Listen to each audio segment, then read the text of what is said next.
disrespectful to applaud someone for knowing how to read. That is what, but people look at Shaq and they go, oh yeah, there's no way that guy can fucking read.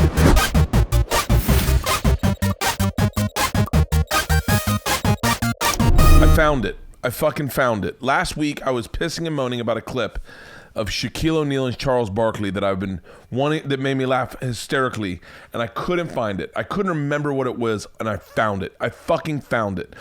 I can't tell you. Do you ever have a thing in your head like what's the name of that movie, and you just go over and over and over again? I just heard that I heard both refrigerators go on right there. That's probably pretty obnoxious right now. It's not that bad. Fuck it. Hey guys, it's free content. I apologize that I have refrigerators in my man cave. We're gonna get to that. We'll get to this. What we're talking about, we'll get to. When I get to Casey Neistat, that's when the refrigerators will make sense. All right, let's talk about porn stars. I ran into this video. The name of the guy is Owen Gray, based off of 50 Shades of Grey. Except he spells it Gray. Now, what happened was, I saw his porn. I can't show you the porn, really. I'll tell you, he's got a solid piece on him. He's skinny as shit, and he fucks like he really knows how to fuck. This guy knows how to fuck. Like, it was fascinating to me that he was doing things that I thought, I might try that. By the way, don't ever try anything you see in a porn. I do this on my next special. I won't do these bits. But whatever you see in a porn, you usually see that sober. And then you get the balls to try it drunk, and it never turns out the way you think it's going to turn out. He was doing this move. I thought this was kind of sexy. I might try this. He was doing this move where he was fucking her. Maybe this is too aggressive. Let's leave this out. Anyway. Owen, come on. He was fucking her, but let's just do this so that we can make it kid friendly so we don't get flagged super bad. He was making whoopee, but he was using his fingers to enhance the size of his junk inside her in like a sexy, like rub out in kind of way. And I was like, whoa, I've never done that. And then obviously I think if a porn star does it, that's the holy grail. Here's what's happened. Here was what's problematic with this porn. He gets in it, he's got a black sleeve, like a sleeve, like I thought it was the drummer for Rage Against the Machine at first. That's why I started watching it. And so I was like, oh, that guy's doing porn? That makes sense. He climbed up on top of the thing at MTV. That's, okay, this all makes sense. And then, by the way, what sucks about MTV that they shunned rock stardom, the idea of what rock stars do. Like we got to talk about TJ Miller. Mm-hmm. Do not write a note down. Don't let me forget to talk about TJ Miller. And not in a bad way. I like TJ, but just in a I have ideas. So I thought it was a drummer against Rage Against the Machine, and that's what I thought the whole time. And then I looked at his leg tattoo. Now I'm gonna pull up a picture of his leg tattoo. Let me see if I can. Let's see if this. Oh, it's on fucking Pinterest. All right, let's just enlarge, okay? First of all, let's get this to be a big page and enlarge, okay? Why the fuck is this up? What the fuck is this thing? How do I close this little sidebar? All right. So do you see those letters right there? Does everyone see those letters? Okay. Pay attention to those letters because, as you will see in this picture, Owen Gray has a black calf, and on the foot spill into numbers, and on the leg spill into letters. Are you Googling this for yourself so you can see this too? Google fucking Owen. You probably can't do that. You don't want to fuck with your computer. He looks weird as shit. He fascinated me. I'm masturbating to this porn, watching him rail this girl with tattoos, and I realize halfway through, I'm not looking at the girl. I'm looking at Owen Gray's leg. I'm looking at Owen Gray's arm, and this back tattoo which is either of a lily or a fairy. I can't tell, but I'm reading this guy. I'm looking at his tattoos, masturbating, going, this guy is fucking badass. And I'm like, I need to know. And so that night I go on stage and I say two things. I saw this, by the way, another porn I saw. I wish I could show you all these. This porn was guy, girl. They're all guy, girl. Okay, sometimes girl, girl, but guy, girl. Why do I need to clarify? Guy, girl. Guy is, all right, guy is on his bed, on his back, legs by his ears. Oh, okay. Okay? Junk, 90-degree angle to his legs. The girl is on his junk, and she is fucking him like she has the dick. Does that make sense? Yeah. So the guy, okay, so She's on this like is a the guy, folding right? chair. He's on his back. All right, okay, this isn't going to work. This is the guy. He's on his back, legs back, dick up. She's standing on top of his dick and fucking his dick. And it is, I was like, I don't know, this seems homoerotic because I'm looking at his asshole, but I'm seeing his balls, but she's on top of it. And I'm like, how low is that bed? How tall is this girl? And so I talk about that on stage a little bit. Wow, Bert, you're working on new material, huh? But yeah, let's just say it came up organically. And then the next video I saw, I was like, this is kind of creeping me out. Like, I don't know if I can watch a girl fuck a dude. Like, I need the guy. I mean, like, anyway, I tap out. I tap into Owen Gray, and I bring it up on stage. All I say is, I think the lead singer of Rage Against the Machine was in a porn. And I describe the tattoo, and like 10 dudes come up to me after, and they're like, it's Owen Gray. Yeah, he's fucking amazing. So I go home, and I'm like, okay, Owen Gray. I Google him. I look at his leg tattoos. I wish they could get bigger. I apologize. Google Owen Gray for yourself. And then I go, I got to know more about this guy. Because this guy's got like he's skinny as shit. I want to know how tall he is. I'm guessing 5'9" because his dick was so big. And I go. Oh, whoa. Now you just saw his leg, didn't you? So weird looking, yeah. Yeah. It's fucking amazing, right? By the way, any guy who's got a tattoo that badass, and I apologize to the YouTube users who had a moment of silence. We'll cut it out if not. We just skipped a beat there. Any guy who's got a tattoo that cool is pretty artistic. Any guy that's artistic and can fuck like that, I kind of want to know more about. Like, I've met a lot of the porn stars, and they're just... I don't, by the way, no disrespect to porn stars. Open invite to any porn star that's a fan of mine that would like to be on my podcast, but be comfortable with the questions I'm going to ask, because they're going to be they're not going to be aggressive, like, show me your pussy, but it's going to be like, you know, I have real questions. They're going to dig a little deeper, maybe. I'm sure other people have done these to you. I'm sure I'm not the fucking genius about interviewing porn stars, but I'll tell you who's not the genius on interviewing porn stars. Oh, that's Owen Gray's page. Joy Taylor. Joy Taylor is a porn star, and her interview with Owen Gray it bothered me so much, because I was like, Joy, you're in the business. When I interview a comic, we talk about in the business shit. Like, we talk about inside, like when you go to Omaha, like, it's really involved. But Joy Taylor, who's beautiful, by the way, all she has to be is a porn star. But she's got this YouTube page called Joy, where Joy Taylor interviews porn stars. Are you recording over there right now to make sure you got it? You didn't start that at the fucking beginning? Didn't we have a fucking talk about this? I was just in a car accident. I'm frazzled. Oh, it's a rental car. It wasn't that bad. Anyway, this is how Joy Taylor interviews. And you're super quiet. So it's hard for me to feel like I can't. understood you. Because Joy's fucking podcast, the audio is a external mic. It's just it's not even a shotgun mic. It's just a camera pointed at two fucking people. Okay. So I apologize for the audio. What she's saying is that he's super quiet. Like, she's so uncomfortable. What's amazing to me, by the way, I apologize, Joy. I'm not shitting on you. By the way, I haven't Googled your porns. I will this weekend. I'll have a full review of your porns on the next podcast we do, which we haven't named. We haven't figured out a name. I think it was called Open Bar Tabs. Is that what we called it? Open tabs? Open tabs. Open tabs. Leave my tab open. Open tabs. Let's call it Open Tabs. Okay. Joy, I will have a full review of your porn this weekend. I will watch it while I'm in Lexington, Kentucky. I think all shows are sold out. Maybe there's tickets for Thursday, but not many. Joy, I don't mean to shit on you. And by the way, more than what, open invite to Joy Taylor if you want to come on my podcast. I'm assuming you're based out of San Francisco because I watched the whole interview, Joy.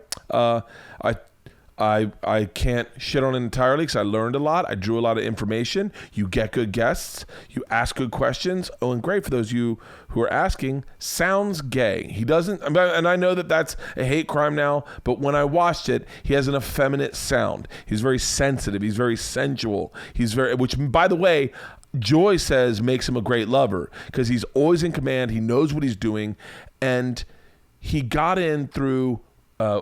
God damn it, Wicked Dungeon, Triple Dungeon, something Dungeon in San Francisco. It's the same one that Margaret Cho got into. And so his girlfriend told him that he should be a porn star. She was like, I bet you'd be good at this. He went to an open shaming where they basically bring a woman out and everyone pisses on her, I think. By the way, I didn't do any research and I barely listened. I was pretty drunk when I watched this. But they do this like a girl comes up and everyone jacks off in her face. I think that's what it was. By the way, open invite to Owen and Joy to be on my podcast. But this is Joy's. You're like super. Oh, here you go. Passionate and like intense without being rough and aggressive in like a bad way, like with the whole manhandling thing. Nice. It was cool. And then your dick's really huge. Not the best interviewer. Like definitely Joy's no Charlie Rose. You're really cool and your dick's really huge. He's got a big dick. Which, by the way, that's all anyone needs to say to me. Like if I'm a comic and they go, "You're funny as shit." They're fine, but apparently I was soaking like it was fine. Yeah. It was I fine. usually got the like, oh my god, oh okay, it works out. No, but no, that's big dick. So props on your massive wiener. And you did you taste what I ate for lunch? Because your tongue was entirely in my ass. There we go, Joy. Joy, that's what I want more of, Joy. I want you to get in. I'm being dead serious, Joy. I'd like you to come on my podcast. And I want to talk to you. I'm not the best interviewer in the world. A little bit better than you. I'm not the best. But I can tell you what I want to know from porn stars and what kind of insights I want to hear you talk about. Let's get out of this page. Joy is fantastic. Owen Gray, I've been obsessed with him. And obviously I did a podcast with, I'm going to do a podcast with Michael Rappaport coming up, but I did Something's Burning. Oh, was out right now with Leanne, and I should show a little clip of that. That's funny. Leanne and Wheeler Walker, right? Yeah, Leanne and Wheeler Walker Jr. Something's Browning? Wheeler Walker Jr. and Leanne Kreischer, Nashville Hot Chicken. I love the way they're editing these. That's why we don't have anal sex. I love the way they're editing these. They're so much fun. This is my favorite part of the whole thing. Wheeler's hilarious, but at the very end I fucked with Leanne. And I made Nashville Hot Chicken. It was really good. But at the very end I was fucking with Leanne. By the way, here we go. What were you doing here? Oh, I fucked a ghost. By the way, the Nashville Hot Chicken was really fucking good. And if you want that recipe, it works. It's not what you think it's going to be, but it's really good. In closing this episode, my wife has recently started a pipe. Here we go. No, I like yours. I'm good Nope, with here we yours. go. Okay, what did you say? Hey, did you just fart? No. Hey guys, thanks for watching this episode of Something's burning. Something's Burning. Is that okay? Thanks for watching. Great job, baby doll.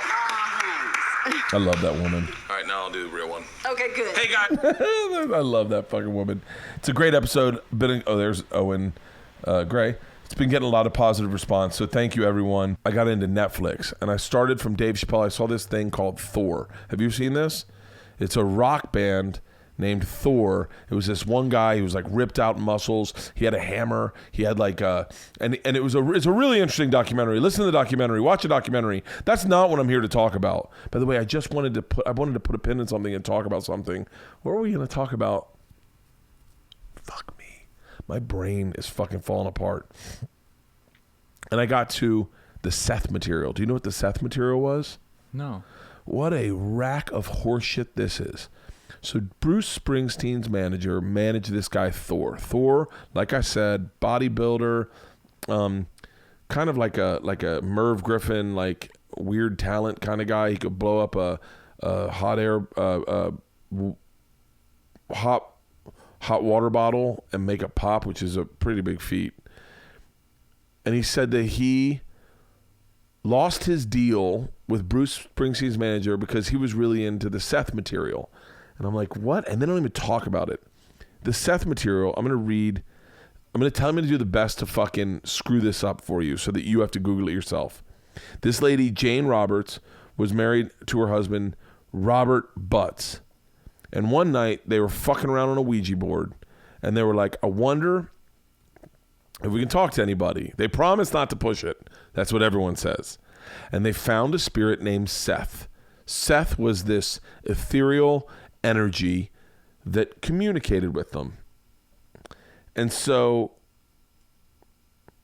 all of a sudden they find Seth, and then shortly thereafter, Robert says Jane's talking to Seth on her own. Okay? So Jane's having conversations with Seth, and Robert's like, Robert, by the way, it was a full-blown cuck. A full-blown fucking cuck. A full-blown, by the way, I don't mean that I'm a cuck. I've been cuckolded before. So when I say that, I mean it. You don't even know what a cuck is? I do. Okay. I want to know your story about being cuckolded. Yeah, it's when my girlfriend cheated on me. That's what a cuck is. Oh, gotcha. Yeah, it's ultimately a cuckold. A girl that cheats on a guy, and then everyone in town knows, and he's the cuckold. That happened to me. It happens to a lot of guys, so let's stop throwing that around super bad. But this guy's a cuck. He sits in bed next to her as she dictates what Seth is telling her, because they don't even need the Ouija board anymore. Dictates what Seth is telling her, and he writes down Seth's messages. Okay, here, let's do a summary. The core teachings of the Seth Material are based on the principle that consciousness creates matter, that each individual creates his or own reality through thoughts, beliefs, and expectations, and that the point of power through which the individual can effort change is in the present moment. The Seth Material discussed a wide range of metaphysical concepts, including the nature of God, the nature of physical reality, the origins of the universe, the nature of self and higher self, and the story of Christ, the evolution of soul and all aspects of death and rebirth, including reincarnation, karma, past lives, after-death experience, guardian spirits, and ascension to planes of higher consciousness, and the purpose of life and the nature of good and evil, the purpose of suffering, multidimensional realities, parallel lives. Oh, now I'm getting into this. That starts making sense. And transpersonal realms. This woman laid in bed. Her husband sat with a pen and paper, and she just kind of transmitted Seth, and this guy wrote it all down and then published these books, and they fucking changed the world. So many people got into the Seth Material that it was like a national bestseller. It is ultimately a collection of writings dictated by Jane Roberts to her husband in the late 1963s until her death in 1984. Robert claims the words were spoken by a disseminating entity named Seth. The material is regarded as one of the cornerstones of New Age philosophy and the most influential channeled text post-World War II. By the way, that's what I'll be looking up this weekend, is the ones that were channeled before World War II. I guess that's Scientology. Yeah, maybe. Influential channel. Let's get a list of influential channeled texts. Copy. Cut to Bam Margera. Unless we just skip to Bam Margera. Fuck Seth. Fascinated by Bam. List of modern channeled texts. Okay. Real quick. These are some lists. The Book of Commandments. Oh, that's the 1800s. Asafara, the Cosmic Tradition. The Book of Law. Towards the Light. Ashtar. God. Seth. Ashtar, God, Seth, Derek. Jason. This is fucking interesting. Let's see what a new one is. The Tobias by Jeffrey Hoppe. Anyway, fucked Seth. Bam Margera is sober and doing well. I think he went to rehab on the behest of his family. I've been following his story. I'm a big fan of Bam Margera's. I met him through Ryan Dunn probably 7-8 years ago. Ryan Dunn and I were testing for Bert the Conqueror. Ryan Dunn and two other guys. I don't remember them. One guy was on like Survivor and one guy was on something. He was a power lifter. And me and Ryan Dunn, and we hit it off because we were both hungover.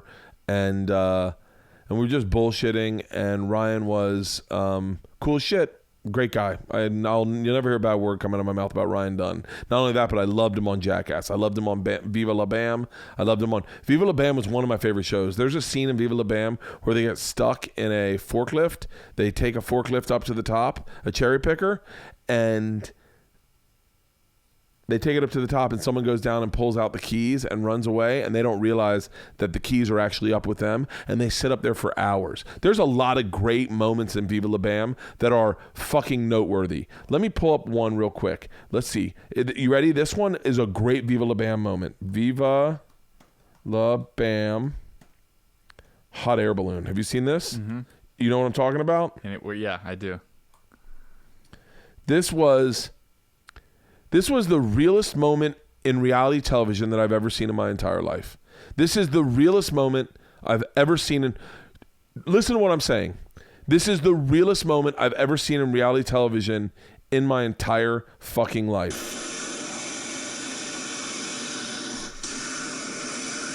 Him and Bam! Let go, you ass. Hold on, don't you dare fall. Oh, Bam, come on. my hands are sweating. You're gonna drive me crazy, kid. Oh, Phil, pull him down. Hold on, Bam. Hold on. Oh, my God. The things he does to himself are worse than what he does to me. Get the hell down here. Oh, my God. How old are you? You're gonna give me a heart attack. Watch your legs, man. No, I'm not complaining. I'm just saying. That sounds like a complaint to me. I was not complaining. My hands are soaking fucking wet. I'm going to watch it again. What happens is Rab himself, I think that's who it is, lets go. They're going up fine. They're holding on. I don't know why they'd ever choose to do this. Well, they're in a competition, so he is trying to make his mom complain. And if she complains and she loses or whatever it is, I can't remember what the other incentive was, but he's trying to make his mom complain. So this is what he does. This is one of the things. Him and Rab himself are holding on to the hot air balloon. The second Rab lets go, he takes off. He's easily... Well, let's just watch it.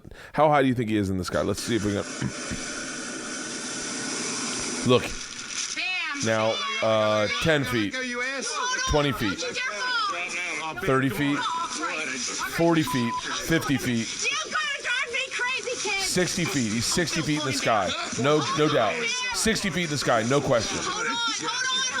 Oh, my God. The things he does to himself are worse than what he does to me. Get the hell down here. Oh, my God. How old are you? You're gonna give me a heart attack. Watch your legs, man. That's why I love Bam Margera. For that moment, I'll forever love Bam Margera. That was something... Let me see if I can find Viva La Bam. Cherry picker? Yeah, that came up right away. This made me laugh so fucking hard. The best of Viva La Bam. I know what I'll be watching. It's 5 minutes. Let's just see. Okay, hold on. It wasn't the healthiest way to raise a kid, obviously. By the way, I also liked Don Vito. The way they did Don, this was a really original show. It was a really great show. And I think the way that, by the way, Johnny Knoxville cutting off the fucking top of his Hummer was like one. I mean, it was a great show. To say that it deserved Emmys for the horseshit reality that's out there. It deserved Emmys. I know everyone's like, Bert, are you being fucking serious? Let's see if we can just find Cherry Picker. Yeah, Don Vito died like a couple years ago. Well, no, Don Vito was a big. He was a creep. They don't have the Cherry Picker on here. I mean, there's a video of. Have you ever seen the Iceland waterfall with Ryan Dunn? Ryan Dunn is 20 minutes. It's really fucking hard to show. It's really long. But Ryan Dunn goes over a waterfall in Iceland in a fucking barrel. Oh, yeah. Oh, God. Dude, it was such a great fucking show. So anyway, anything Bam does, I'm automatically on top of. Definitely, everyone hit up Bam Margera and tell him I'd love to have him on my podcast. Jim Norton and Ron White. Ron White that's a great, Jim Norton, Sam Roberts. The Jim and Sam show with Ron White is a great fucking interview. Let's see if we can turn this up. Oh, okay. I think towards the end, where he's talking about his plane. Have the plane, the bus pull up to the airport, and I'd land the plane, get on, big showy stuff, and then. But I liked it. I never sat around envisioning any of this kind of shit happening to me.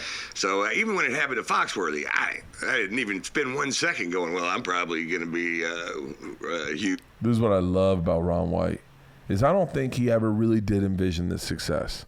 He has a plane, he has a tour bus. His plane's got a pirate ship on the tail. I ended up Googling his plane because I thought that was pretty fucking interesting. Here's what a picture of his plane looks like. This is him inside his plane in there. But here's his plane. It's a pretty badass fucking plane. And underneath are skull and crossbones. This is like a pirate ship. He got in trouble for smoking weed on his plane one time. We'll wrap this up. But check out that Sam and Jim interview with Ron White. It's a really great interview. It's like 43 minutes long. And then I got into a spiral of watching all their interviews. Stanhope and Dillick McDermott's amazing. Jim Brewer's an amazing one. Jim Brewer's doing a residency I think at the Paramount in Long Island. That's one I got stuck on. Last week, I asked everyone to find this clip. Shaq and Chuck doing something together. I don't know what it was. It's so fucking funny, and it does not suck. I love Shaquille O'Neal.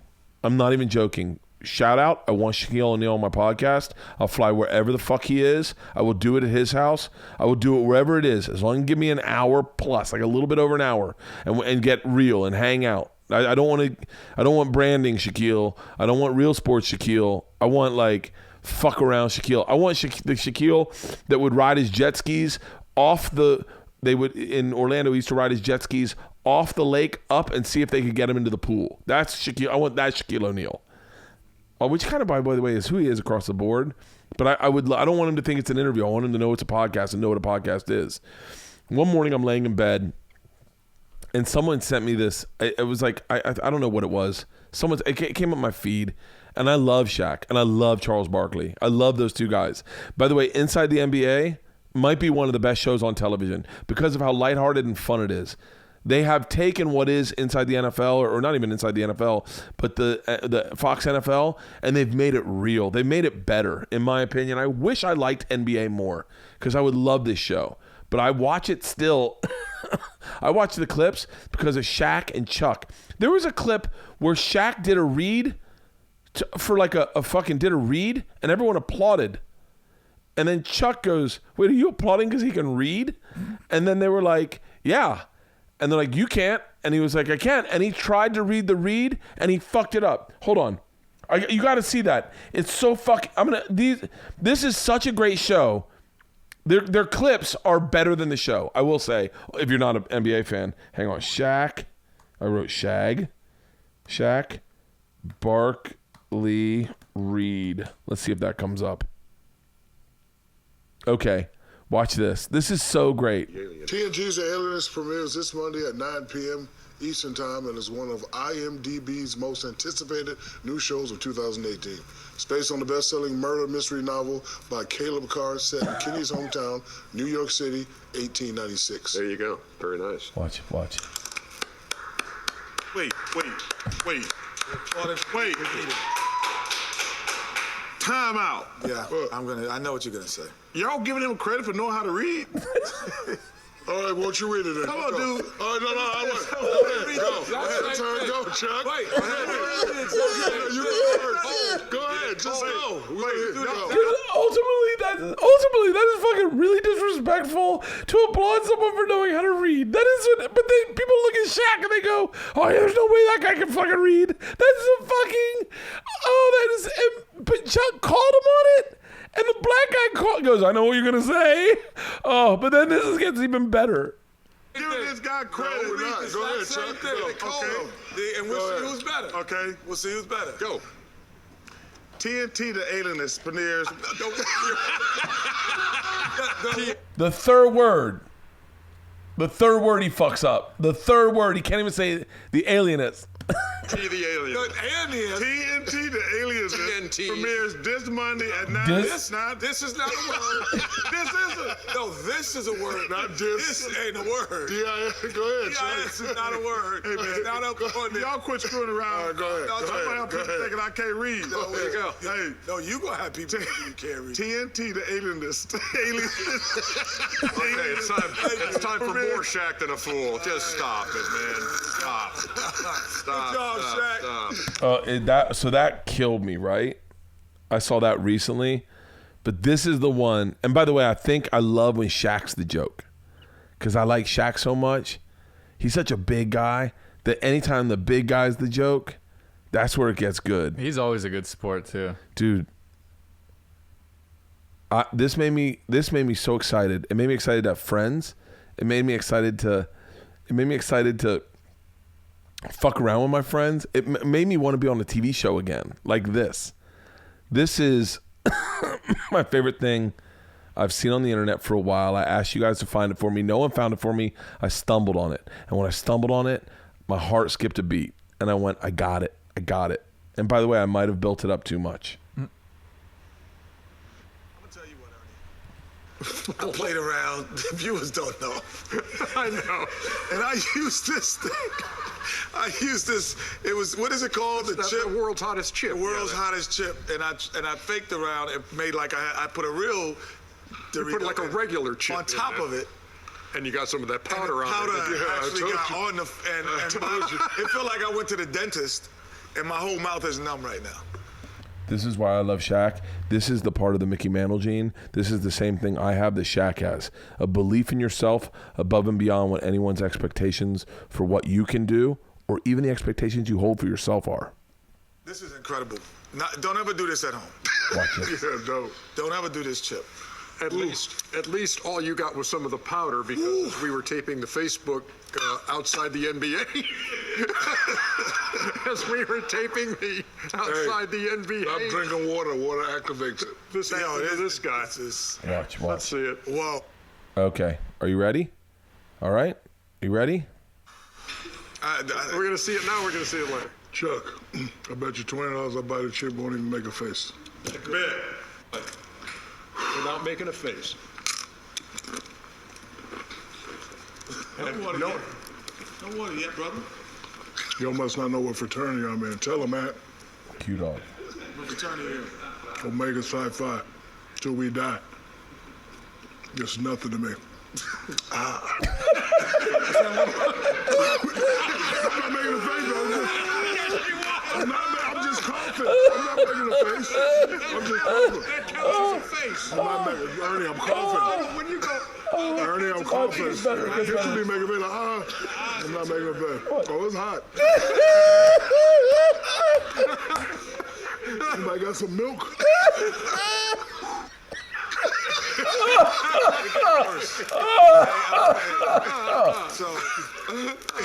I love Shaq. I love Shaq. Oh, I love Shaq. I have to wash my hands because I'm scared. Oh, I love Shaq. I love Shaq. He just makes me giggle so fucking hard. Oh, he is so fucking funny. By the way, I apologize if that is not the laugh you expected. Find the Shaq Chip Challenge online. It is phenomenal. It is just the look on his face makes me die laughing. Oh, it's hot. Oh, it's hot. Have we played Triple Double? I don't think so. This is a good song.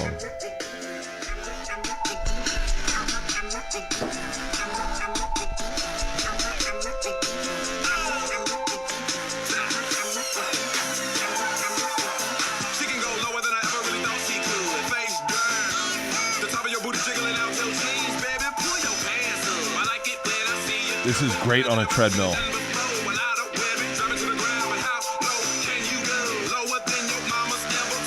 In a lifetime.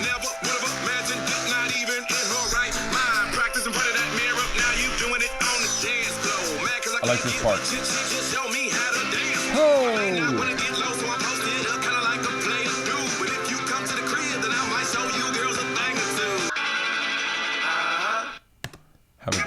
Ooh, shit. Let's close it. Have a great week, everybody. I love you with all my heart. My name is Bert Kreischer. This is Open Tabs.